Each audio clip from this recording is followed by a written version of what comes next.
మహబూబ్ నగర్ జిల్లాలో సెకండ్ ఏఎన్ఎంల నిరవధిక సమ్మె 6వ రోజుకు చేరింది. ఆర్డీఓ ఆఫీస్ ముందు రోడ్డు ఊడ్చి వినూత్న నిరసన తెలిపారు. ఉద్యోగ భద్రత కల్పించి 10వ పీఆర్సీ అమలు చేయాలని డిమాండ్ చేశారు. ప్రభుత్వం తమ న్యాయమైన డిమాండ్ పరిష్కరించేదాకా ఉద్యమిస్తామన్నారు. నల్లగొండ జిల్లా సూర్యాపేటలో దొంగను అరెస్టు చేశారు పోలీసులు. కేతేపల్లి మండలం కొర్లపాడుకు చెందిన చిలుకూరు శంకర్ను అదుపులోకి తీసుకుని ప్రశ్నించారు. నిందితుడి నుంచి 12 సెల్ ఫోన్లు, ల్యాప్టాప్, 2 గ్యాస్ సిలిండర్లు స్వాధీనం చేసుకున్నారు. నల్లగొండ జిల్లా బొమ్మల రామారం మండలం రంగాపూర్లో రోడ్డు ప్రమాదం జరిగింది. సాయిధామం స్టేజ్ దగ్గర ఆర్టీసీ బస్సు టిప్పర్ ఢీకొన్న ఘటనలో ఓ మహిళ చనిపోగా 8 మంది గాయపడ్డారు. గాయపడ్డ వారిని హాస్పిటల్కు తరలించారు.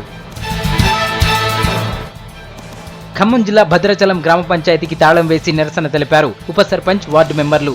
సర్పంచ్, ఈవో మధ్య సమన్వయ లోపంతో శ్రీరామనవమికి వాటర్ సప్లై చేసిన ట్యాంకర్లకు ఇప్పటి వరకు బిల్లులు ఇవ్వలేదని ఆరోపించారు. రోడ్ల మరమ్మతులు చేసినా బిల్లులపై సంతకాలు చేయడం లేదన్నారు. విద్యారంగ సమస్యలు పరిష్కరించాలని, ప్రైవేట్ స్కూళ్లలో ఫీజులను నియంత్రించాలని డిమాండ్ చేస్తూ మహబూబ్ నగర్ లో టీఎన్ఎస్ఎఫ్ ఆధ్వర్యంలో చెలో కలెక్టరేట్ చేపట్టారు. భారీ ర్యాలీగా వెళ్లి నిరసన తెలిపారు. కలెక్టరేట్ లోకి వెళ్లేందుకు గేట్లు ఎక్కడంతో విద్యార్థులను పోలీసులు చెదరగొట్టారు.